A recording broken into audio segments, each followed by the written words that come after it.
Life's too short to drive boring cars. This year's been a very, very challenging year in finding a used vehicle. If you've happened to find one, you're probably going to pay too much, because if you're looking for a late model used car or new, the dealers know they got you by the short and curlies, and they're going to try to sell that vehicle to you for top dollar, sometimes above sticker. Well, guess what? I'm going to share with you a list of 10 vehicles that you can find under $10,000 on the used car market, a couple of years older, and they're sure to give you just as much excitement. Let's get into it now. Now, the first vehicle on my list is similar to what we have right over here. This is the brand new Toyota Avalon. But new is always going to be very, very expensive. So the ones I recommend are 2005 to 2012 Avalons. Great vehicles. Obviously, it's one of the top of the Toyota brand, so it's luxurious and it has alloy wheels, great mirrors, sunroof, soft touch handles depending on the year, all kinds of different accents, and a certain styling element that definitely smells more luxury than it does Toyota being a base brand. Dual tailpipes, and you can get it in all-wheel drive. We have the Limited here, so it's maxed. The back has beautiful leather interior and a mass amount of foot space. The front is also equally luxurious and does really resemble the Lexus brand. But you don't have to pay top shelf. You can get a 2005 to 2012 in and around 10 grand or less. The Avalon's always ranked very, very high for reliability, durability. They need very little attention other than oil changes, brakes, and tires. Super dependable. They're quiet, they're comfortable, they get great fuel mileage. And the only thing that's not so great is they have a bit of a mushy, wallowy drive, and the styling isn't up there with, say, the BMWs of the world.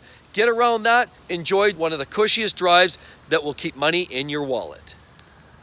Now, another one of my choices of vehicles I could recommend for under $10,000 on the used market is the Lexus CT200H like we have right here. Now, these are great vehicles. Why? Not because they're exciting to drive, because they're not. They have a 1.8 liter four-cylinder VVTi engine coupled up with electric drivetrain. As you can see right there, it's got the blue L, so that means that's the indication that it's a hybrid vehicle. And let's face it, this is a really, really cheap way to get into the hybrid technology. You don't maybe want to spend 50, 60, 70,000? That's a great place to start. Try a C200H. But it's not the hybrid, because I don't even really like hybrid, but this is a great entry way to get into it. It has great alloy wheels for a low-cost vehicle. It definitely has these great little mirrors with the little LED side markers. And this particular vehicle has a pearl finish, really, really sharp. It has a sunroof, a great little overhang, and it makes it look very, very sporty. And this is the reason I like the C200H, is it has that bit of a hatchback racy look to it. Even though you don't go very fast because it's not powerful with 134 horsepower, it's certainly not going to win too many races, but it's sure a lot more exciting than a Toyota Prius, isn't it?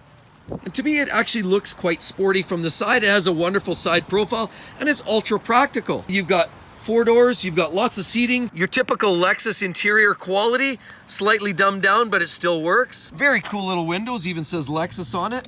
How about that great little window? Makes it very practical when the weather gets rough. And it even has an interesting little splitter at the bottom, which makes it look sportier than it really is. Great little vents. And for less money than a new Kia Rio, this provides definitely the Lexus high quality you would expect and years of fun motoring. The Lexus C200H. Now, another great selection I can honestly recommend for under 10 grand would be 2007 to 2014 Toyota Camry. Now, while this is a brand new example, I'm just going to give you a quick walk around so you quickly understand what the Camry is all about. The Camry's always been a very nice mid-size vehicle. It offends no one, it's easy to live with, it's extremely reliable and low cost to run. With V6 engines, with 4-cylinder engines available, you can get 28 to 30 miles per gallon on the highway. You also won't really do a whole lot more maintenance than brakes, tires, and oil services. Now, while they aren't necessarily the most exciting to drive, they are very comfortable and quiet, and if you left your wallet at home, it wouldn't be a big deal because it won't cost you much for fuel or repairs along the way. But let's take a look. Here we have the Toyota Camry. Here we have a quad exhaust, great little vents, wonderful alloy wheels that look laser cut. This one has an oversized glass sunroof, although the older generation vehicles would likely only have smaller panel. Some great styling accents, at least on the newer ones. The older ones also have some great updates and detail on the front bumpers, similar to this. Of course, these have the latest in LED technology for Toyota, and the interior feels just as good as any kind of a Lexus, particularly the latest IS that I drove recently. We have soft touch entrance. So at the end of the day, look in Auto Trader and you'll find lots of of examples under 10 grand with under 100,000 miles. These things will run 200, 300, 400,000 miles all day long, so it should be good to go. And the next one is one of my sporty favorites on this list, and it actually is what we have behind us, a 2006 to 2010 Mazda Miata. Right there we have a 2-liter, 4-cylinder, naturally aspirated, so there's no extra heat, no extra things to wear out and break. It's a simple engine, but makes 170 horsepower. And the beauty is you can strap it to a 6-speed manual gearbox. That's a rarity these days. You can see this car here actually has track-type slicks on it because these vehicles are very, very popular with the race circuit. They handle like they're on rails. They're super reliable. So essentially, they're almost daily driver material for reliability and very cheap to maintain. These will last the test of time. And with the simple flip of a couple of handles, wham, you're on your road with the roof down. And the beauty is this 2-liter 4-banger can crack 0 to 60 mile an hour in about 5.5 seconds, so it's really not lacking in performance. Sure, it's not a Porsche Boxster S or a Cayman S, but you know what? It doesn't matter. This car is honest, reliable. It lacks a lot of the tech and electronics that the modern day vehicles have, but that's the beauty. It's the simplicity that keeps these running forever. And you can find great examples with under 80,000 miles for less than 10 grand. The Mazda Miata. So it's not very often you're going to hear me recommend a GM product because generally a lot of them just don't hold up with time. But here we have a Buick Verano. And you can find lots of these for well under $10,000 and reasonable miles on them. The beauty with these is, even though they're a Buick, as shown right there, Buick are typically gray-haired cars. At least that's sort of the perception. But this really isn't, and that was Buick's attempt to try to bring some youth to the brand. We have a very modern look to it. I mean, we've got some modern style grills on the front. We've got some pretty interesting headlights that look a little sportier than what you're finding on some of the garden variety Buicks. Some interesting little vents on the hood, almost look like dollar store stick-ons. We have alloy wheels and a little bit of a vanilla yogurt styling, but it works. There's no sunroof on this model, it's fairly basic, but the back end looks kind of interesting. It almost looks like a set of frowning eyes with a chrome eyebrow. You'll notice we've got a single exhaust tip down there, somewhat carboned up in this case. And there's a little bit of chrome around there just for little accents, just so it doesn't seem quite so cheap. Looking inside, it's not bad. It's reasonably equipped. It definitely does feel GM-ish. But if you get the upscale versions, it does feel a little bit nicer inside. This is pretty basic, this version. And the beauty is, there's not many cars these days you can get with a stick shift. Well, guess what? This one you can. You can actually get, if you search high and low, you can get a manual or an automatic transmission, or you can get a 2.4-liter naturally aspirated 4-banger, puts out about 180 measly horsepower, or you can get a turbocharged 2-liter that puts out 250 horse, and that can be tunable. So it actually can be very, very fun. Get the stick, get the Turbo 4, and you can have a lot of fun with these. All of that for under 10 grand. I mean, that has similar specifications as a Golf GTI for double the money. So it's a great buy. The Buick Verano, not Rolls-Royce precision, but it's a great purchase. And the next one on my list is what we have parked right back here, and it's a Mazda 3 2015 in that range. You'll find them under 10 grand easily with probably less than 60 or 70,000 miles if you shop around.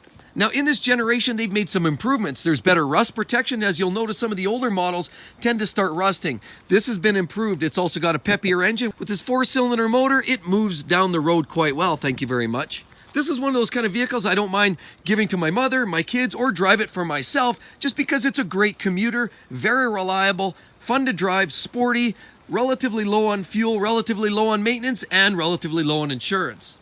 These vehicles you're going to find mostly with aluminum wheels. You've got a basic style mirror, but it is a basic style vehicle. Small little simple door handles. They won't break because they're simple. But yet you can get a sunroof. And the interior is wonderful. You can still get a manual gearbox in some cases. Much improved tail end of these vehicles versus the older outgoing models. And we have the Skyactiv technology, better performance. An overall very appealing vehicle to drive, and another great one to keep on your bucket list if you're tired dealing with those dealer pirates. Now on a Lexus lot here, I look around and it's very difficult to find a used Lexus ES. 2007, 2012 in that range. Absolutely great cars. Somewhat boring, somewhat vanilla yogurt, but they are absolutely indisputable. J.D. Powers and Associates, top ratings. Consumers Reports, top ratings. Owners, top ratings, because they're absolutely almost flawless from a maintenance and dependability perspective. And here's a current generation ES. We have an ES 350, retails at $44,000. And then there's a hybrid version as well. So you get a couple different versions. The new ones like this, for example, have this big, slightly obnoxious grille. They've got these great new LED headlights and alloy wheels. How about this awesome mirror, which is very much like the LC500? And they've got a sunroof. An interior that's consistent with the rest of the brand. And soft touch. Look, even this one has a wing on it, which makes it look slightly sporty. And some great little chrome accents around the bottom, as well as chrome along the top. And we've got the ES300H as a hybrid. Now they even have some great lines. Look at that sharp shoulders, looks very, very impressive all the way down. And finish off with this great Lexus headlight system right there. Beautiful cars. But the older generation 07 to 012 aren't that pretty. They're quite forgettable, but they're super reliable. And it's such a great car to know that you can get something like that that's luxurious. And with a V6 engine that pumps out 272 horsepower, it scoots along quite nicely. And yes, you can get an older ES for under 10 grand with relatively decent miles. And here's another highly recommended car, and no, it's not a Ferrari, but it is a 9th generation Honda Civic, which is 2012 to 2015 great late model cars. These vehicles are so easy to live with. They're great on fuel, eco mode, front wheel drive. They have a 1.8 liter 4-cylinder naturally aspirated engine, VTEC drivetrain, and it actually belts out 140 horsepower, which is pretty solid for an engine of this capacity. It is quite nice. I mean, you've got the sedan here, obviously, it makes it more practical. You can obviously get this in a coupe. We've got alloy wheels, which are very nice.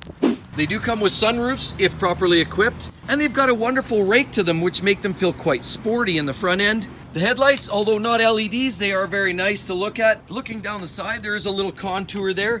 Very average style mirrors. And then they do flare out a little bit, kind of gives us some style. It's a nice look. Love the upgraded taillights, of course. Go with this generation, a little prettier to look at. And it looks a little more substantial than the previous generation. And the beauty is with these cars, you can find a lot of them for 10 grand, a little more, a little less, with quite low miles on them. It makes it very easy to buy. But wait, what's that? Whoa, keys. All right, let's get in. Start it up. And they have an absolutely beautiful dash display. With this cab forward look, it definitely has a sporting appeal and creates a real level of airiness in here. Nice neutral colors in this version. Obviously nice fabric. It's not leather, although you can get leather in some of the models. And definitely not your Tupperware look like you get in some lower end cars.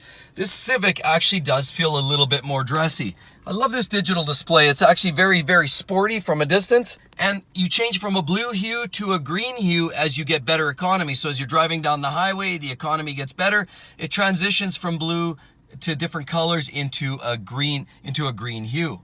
Now backing up, we obviously have this great little steering wheel, thick rim, small diameter controls on here, actually nicely detailed with this little brushed aluminum. It feels high quality. This car feels like it's worth $20,000, $30,000 more than it actually is. Now here we have a service due soon, A13, which is basically not much more than a tire rotation and an oil change. Now you can drive this into the dealer and pay them about $150, get this in and out, and they'll probably even throw in a few other goodies, top up some of the other fluids and so on. If you had the same service on a BMW, say 3 Series, you won't get out of the dealership for less than $500. So they're very economical, and that's why the Civic is so easy to live with. They're almost as cheap to run as a street bicycle. So at the end of the day, a Honda Civic has grown in proportion. It feels more substantial. It feels more like a Honda Accord from 3 generations ago. And quite frankly, these cars are like Switzerland. They're neutral. Everybody loves them. Nobody hates them. They just get it done. The Honda Civic 2012 to 15. Now you had to know there'd be some European cars somewhere in this list of recommended vehicles under 10 grand that are slightly used. First of all, BMW, Audi, Mercedes, I'd stay away from those if you're finding them under $10,000. They probably need some significant maintenance and repairs, and you probably don't want to afford that. However, what we have here is Volkswagen, and it's the infamous Golf and the Golf GTI. And I would say stick with the 2010 to 2014 model years. This one's a brand new one, but essentially they really haven't changed all that much. I mean, just looking at them, it's your traditional ingredients. You've got the great big wide-eyed headlights. They haven't changed a whole lot there. The front grille is very simple and basic. Even though this is based on an Audi product, it's still Audi. Volkswagen does their thing to simplify things. Here you got alloy wheels in the modern day cars, great mirrors with marker lights. This one doesn't have a sunroof because it's a base model, but it always has the functionality with the rear hatch assembly.